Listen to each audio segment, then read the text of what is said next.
तो दोस्तों आज अपन रेट के ओल्ड क्वेश्चन पेपरों की बात करने जा रहे हैं, जिसमें पूरे विज्ञान और गणित के पूरे शिक्षण विधियों का क्वेश्चन अपन लेके आए हैं। तो इसमें सेक्शन परिदृश्य संपूर्ण है, बस इतना पढ़ लेना। ये थी मैं अपनी। तो गोल्ड इज ओल्ड, ओल्ड के साथ गोल्ड, मतलब जो पुराने ओल्ड क्वेश्चन पेपर हैं उसी में से आपको पता है सभी शिक्षण विधियों के क्वेश्चन उन्हीं में से आते हैं। तो देखते रहिए आगे।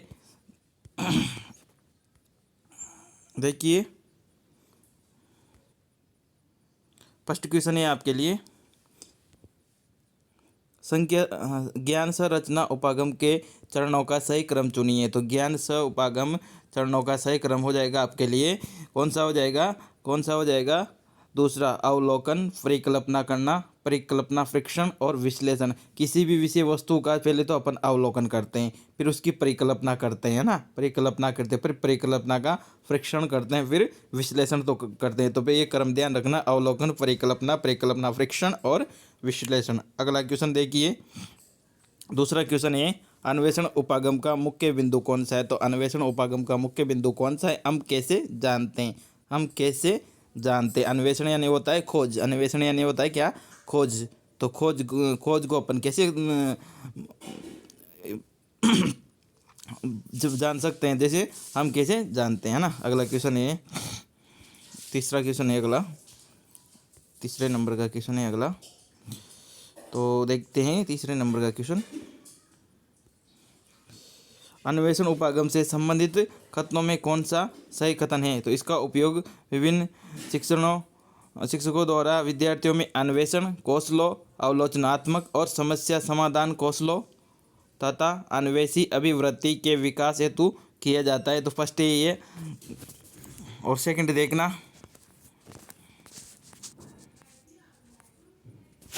विद्यार्थी ज्ञान की संरचना में सक्रिय रूप से भाग लेते हैं। थर्ड है, विद्यार्थी समस्या समाधान बन जाते हैं। और चौथे, इस उपागम का उपयोग हम विद्यार्थी व्यवस्था में लगातार कर सकते हैं। तो ऑप्शन 4 सही हो जाएगा। अगला क्वेश्चन देखिए, चौथा नंबर का, समस्या समाधान उपागम है। तो समस्या समाधान उपागम कैसा है? बताइए कैसा है? क्या शिक्षक केंद्रित है, क्या शिक्षार्थी केंद्रित है? तो ये इसमें सही ऑप्शन हो जाएगा दूसरा, शिक्षार्थी केंद्रित या बाल केंद्रित, है ना। अगला क्वेश्चन है फिफ्थ नंबर का, समस्या समाधान उपागम के चरणों का सही क्रम है। तो समस्या समाधान उपागम के, वापस क्वेश्चन रिपीट हो गया, देखना वापस सही क्वेश्चन आ गया। यही क्वेश्चन अपन ने पहले पढ़ा था। तो इसमें सही क्या हो जाएगा? बताओ सही क्या हो जाएगा? इसमें सही क्या हो जाएगा? बताओ। देखिए क्रम देखिए। तो इसमें देखना, समस्या को परिभाषित करना, है ना, परिकल्पना का निर्माण करना। पहले देखा था अपन, समस्या प्रस्तुत करना है, अब समस्या को परिभाषित करना, फिर परिकल्पना का निर्माण किया जाता है, फिर परिकल्पना के बाद में उसका परीक्षण किया जाता है, फिर प्रमाणों का विश्लेषण किया जाता है, फिर जो विश्लेषण होने के बाद में व्याख्या और मूल्यांकन तथा निष्कर्ष निकाला जाता है। तो इसमें क्रम ध्यान रखना आप, इसमें क्रम ध्यान रखना, क्रम ही आता है, पूछा जाता है लगातार इनमें। तो क्रम ध्यान रखना, पहले तो समस्या उत्पन्न करेंगे, फिर परिकल्पना का निर्माण करेंगे, समस्या को हल कैसे करना है, फिर परिकल्पना का परीक्षण करेंगे, फिर उसकी जांच करेंगे कैसे परीक्षण, और है ना, फिर प्रमाणों का विश्लेषण करेंगे, फिर व्याख्या और मूल्यांकन और निष्कर्ष निकाल देंगे।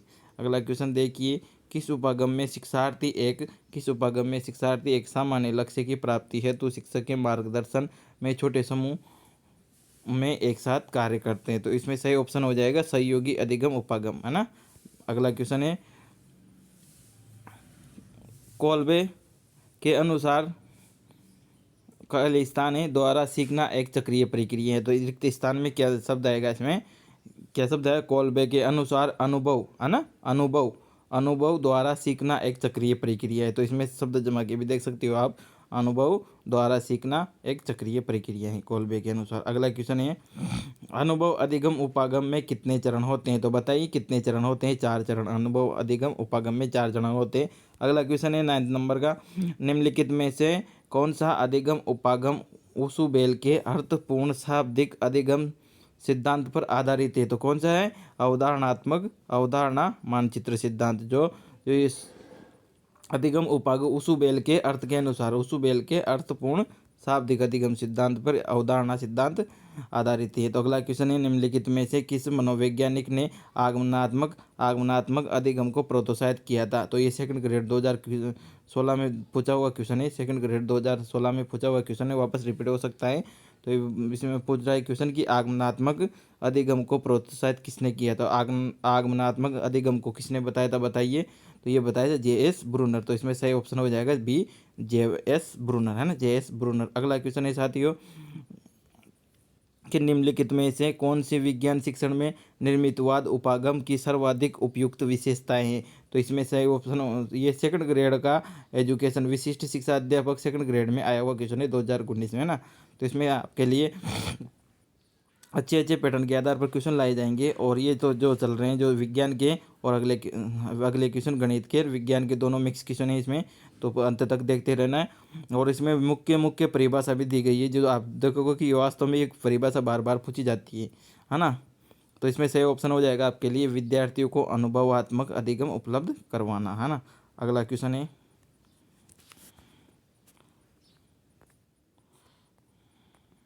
ये देखो परिभाषा, मैं परिभाषा का फुल टॉपिक लाया हूँ। इसमें से पूछी जाती है क्वेश्चन, ऐसी परिभाषा है जो बार बार पूछी जाती है, बस अपन कचरा नहीं पढ़ेंगे, वेरी इंपॉर्टेंट देखेंगे। इसमें से भी इम्पोर्टेंट देखिए, ऊपर देखिए, पुस्तकालय विद्यालय का हृदय। पुस्तकालय को क्या कहा जाता है? विद्यालय का हृदय कहा जाता है। जबकि अध्यापक क्या होता है? मस्तिष्क। जबकि अध्यापक क्या होता है? विद्यालय का मस्तिष्क होता है। और विद्यार्थी क्या होता है? उसका शरीर। तो विद्यार्थी को तो बोला गया है शरीर, और अध्यापक को बोला गया है मस्तिष्क, और जो पुस्तकालय होता है ना उसको बोला गया है विद्यालय का हृदय। तो ये ध्यान रखना कि विद्यालय का हृदय किसे कहा जाता है? पुस्तकालय को। और विद्यालय का मस्तिष्क किसे कहा जाता है? तो अध्यापक को कहा जाता है विद्यालय का मस्तिष्क। और विद्यालय का शरीर किसे कहा जाता है ना? तो ये विद्यार्थी को कहा जाता है। तो ये किसने कहा था? डॉक्टर राधाकृष्ण, डॉक्टर राधाकृष्ण ने कहा था ये कोटेशन। आगे ध्यान रखना, इसमें से इम्पोर्टेंट परिभाषा, एक तो फर्स्ट मार्शल एच टोन की, जिसने बताया थी गणित ऐसी अमूर्त व्यवस्था का अध्ययन है जो कि अमूर्त तत्वों से मिलकर बनी है। इन तत्वों को मूर्त रूप में परिभाषित किया जाता है। तो ये इम्पोर्टेंट है। एक तो एक दूसरी ये गैलीलियो के अनुसार, है ना। तो गैलीली गणित वह परिभाषा है जिसमें परमेश्वर ने संपूर्ण जगत या ब्रह्मांड को लिख दिया। तो गैलीलियो के अनुसार परमेश्वर ने संपूर्ण जगत या ब्रह्मांड को लिख दिया। गैलीलियो ने संपूर्ण जगत या ब्रह्मांड को लिख दिया, इसे याद रखना, है ना। अगली ये भी इम्पोर्टेंट है, लोक वाले लोक के अनुसार गणित वह मार्ग है जिसके द्वारा बच्चों के मन मस्तिष्क में तर्क करने की आदत स्थापित होती है। तो वेरी इंपॉर्टेंट लोक की परिभाषा। एक गोस के अनुसार भी इम्पोर्टेंट है, क्योंकि वो आई हुई है पूरे एग्जाम में, आई हुई एग्जाम में एमपीटेट में आई हुई है परिभाषा है। घोष के अनुसार गणित विज्ञान की रानी है। गणित क्या है? विज्ञान की रानी है। और बेल महोदय के अनुसार क्या है? बेल महोदय के अनुसार गणित को विज्ञान का नौकर कहा जाता है। तो बेल महोदय के अनुसार क्या कहा जाता है? विज्ञान का नौकर कहा जाता है। जैसे अपन ऐसे कर सकते हैं, जैसे दरवाजे के बाहर बेल लगी होती है तो उसको दरवाजे का नौकर कहा जा सकता है, घर का नौकर की संज्ञा दे सकते हैं। उसी प्रकार से बेल महोदय ने कहा था कि गणित को विज्ञान का नौकर कहा जाता है। और गिब्स के अनुसार ये भी इंपॉर्टेंट है कि गणित एक भाषा है ना, गणित एक भाषा है। अगला है बेकन के अनुसार, वेरी इंपॉर्टेंट ये तो, कि गणित सभी विद्वानों का मुख्य द्वार और कुंजी हैं। तो बेकन का ध्यान रखना, बेकन का ध्यान रखना, गणित और विज्ञान का मुख्य द्वार और कुंजी, है ना। अगला है कांट ब्लोथ और ओकबेन। ये ओकबेन की भी इंपॉर्टेंट परिभाषा है। ओकबेन ने कहा था गणित सभ्यता और संस्कृति का दर्पण है। अब देखिए, सभ्यता और संस्कृति का दर्पण है, किसने कहा था? होंगबेन ने। किसने कहा था? होंगबेन ने कहा था कि गणित सभ्यता और संस्कृति का दर्पण है। अब देखो कितने एग्जाम में आई हुई क्वेश्चन है, वेरी वेरी इंपॉर्टेंट। और एक क्वेश्चन है एग्जामिनर की फेवरेट परिभाषा है। इसे रेट लेवल सेकंड में आई थी अलवर, और रेट लेवल फर्स्ट में भी आई थी, और एमपीटेट में भी आई हुई परिभाषा है। तो वेरी वेरी इंपॉर्टेंट है। होर्नबर्ग ने क्या कहा था? गणित को सभ्यता और संस्कृति का दर्पण कहा था, है ना। बेकन ने क्या कहा था? गणित सभी विज्ञानों का मुख्य द्वार और कुंजी है। गिब्स ने क्या कहा था? गणित एक परिभाषा है। और बेल महोदय ने क्या कहा था? बेल लगाती थी, गणित को विज्ञान का नौकर कहा गया है। तो गैलीलियो ने क्या कहा था? कि गणित वह भाषा है जिसमें परमेश्वर ने संपूर्ण जगत या ब्रह्मांड को लिख दिया है। तो आगे देखिए, बिना देरी किए हुए देखिए, शब्द करिकुलम, शब्द करिकुलम किस भाषा से लिया गया है? तो किस भाषा से लिया गया है? ये रीट लेवल 2022 में आया वो क्वेश्चन, तो लैटिन भाषा से लिया गया है ना, लैटिन भाषा से लिया गया है। शब्द करिकुलम किस भाषा से लिया गया है? तो लैटिन भाषा से लिया गया है, लैटिन भाषा से लिया गया है। तो ऑप्शन आपके दूसरा सही हो जाएगा। अगला क्वेश्चन है साथियों, गणित में सारणी बनाना किस विशेष उद्देश्य के अंतर्गत आता है? तो गणित में जैसे अपन सारणी बना रहे हैं, तो सारणी बना रहे टॉपिक पर पकड़ो, क्या पूछना चाह रहा है क्वेश्चन। सारणी बना रहे हैं तो सारणी में क्या आएगा बताइए। सारणी के अनुप्रयोग है? नहीं है। क्या बोध है? नहीं है। ज्ञान है? नहीं है। ये तो कौशल है, आज के द्वारा सीखा जाता है, सीखा हुआ काम है, तो कौशल है ये तो, है ना। अगला क्वेश्चन है 3rd नंबर का आपके लिए इंपॉर्टेंट क्वेश्चन है। एनसीएफ 2005 के अनुसार गणित शिक्षा का मुख्य उद्देश्य क्या है? तो क्या है? क्या छात्रों को व्यवसाय के लिए तैयार करना? तो नहीं। क्या मनोरंजन करना? नहीं। क्या नागरिक गुणों का विकास करना? नहीं। ये बच्चों की सोच को गणितीय तर्ककरण करना होता है ना। तो वैसे सभी सही है, जैसे व्यवसाय के लिए भी तैयार होता है बालक, गणित सीखता है तो मनोरंजन भी करता है गणित से, और नागरिक गुणों, लेकिन सबसे बेस्ट आंसर आपके लिए छोटा हो जाएगा, बच्चों की सोच का गणितीयकरण करना। अगला क्वेश्चन है आपके लिए, अगला क्वेश्चन है कौन सा 4था नंबर का व्यवहारवाद उपागम के प्रमुख समर्थक हैं? तो व्यवहारवाद उपागम का प्रमुख समर्थक क्या है? देखिए जीन पेजे तो संज्ञानात्मक उपागम का समर्थक हैं, तो जीन पेजे तो नहीं होगा इसमें। स्किनर व्यवहारवाद का है, और वाटसन भी व्यवहारवाद का है, तो आपके लिए दूसरा और तीसरा सही हो जाता है। ऑप्शन 4 आपके लिए करेक्ट आंसर। अगला क्वेश्चन देखिए कि किनके अनुसार प्रत्येक व्यवहार उद्दीपन का परिणाम है? किनके अनुसार पूछा गया कि किनके अनुसार व्यवहार बाह्य उद्दीपन का परिणाम है? तो बाह्य उद्दीपन का परिणाम है, तो बताइए किसके अनुसार है? क्या संज्ञानात्मक के अनुसार है? क्या व्यवहारवादियों के अनुसार है? क्या निर्मितवादियों के अनुसार है? तो बताइए इसमें कौन सा सही आंसर हो जाएगा? सही आंसर हो जाएगा, बताओ। इसमें सही आंसर हो जाएगा व्यवहारवादियों के अनुसार, क्योंकि बाह्य व्यवहार पूछा गया है तो व्यवहारवादी लगा दीजिए ना आप।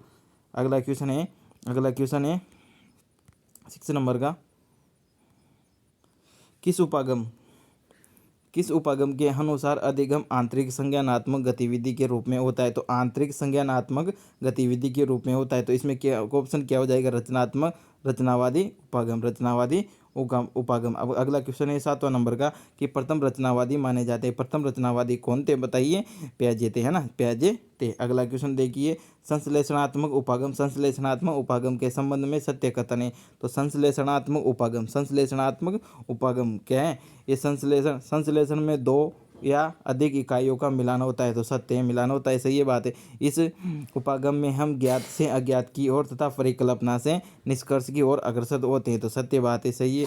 यह विश्लेषण विधि से विपरीत होती है, तो संश्लेषण विश्लेषण से विपरीत होती है और विश्लेषण संश्लेषण से विपरीत होती है, तो उपरोक्त सभी कथन सत्य हैं, तो आगे चलिए देखना कौन सा उपागम शिक्षार्थी केंद्रित है? तो शिक्षार्थी केंद्रित कौन सा उपागम है बताइए? आगमन उपागम या निगमन उपागम या आगमन निगमन उपागम या उपरोक्त में से कोई नहीं, तो फर्स्ट आंसर सही हो जाएगा आपके लिए आगमन उपागम।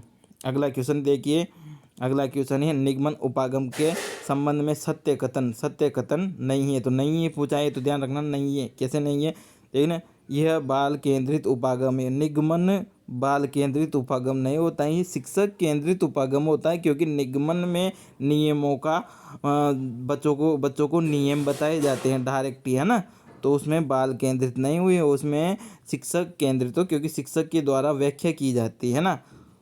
और ये तो गलत हो जाएगा, ऑप्शन ए बाल केंद्रित।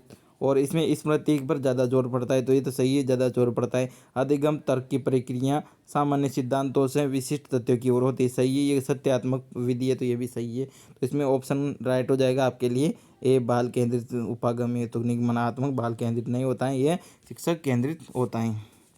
अगला क्वेश्चन है, तो क्वेश्चन आपके लिए ख़त्म हो चुके हैं, और मैं अगला टॉपिक बताइए, आप कमेंट करके बताइए कि अगले कौन से टॉपिक पर मैं आपके लिए क्वेश्चनों की श्रृंखला लाऊं। Old question paper is gold, है ना, तो चैनल को सब्सक्राइब कर दे नए हो तो, और बेल आइकन को ज़रूर दबा दे, और कमेंट में लिख देना कि अगला कौन सा टॉपिक मैं आपके लिए लेके आऊँ। Thank you, bye, good night.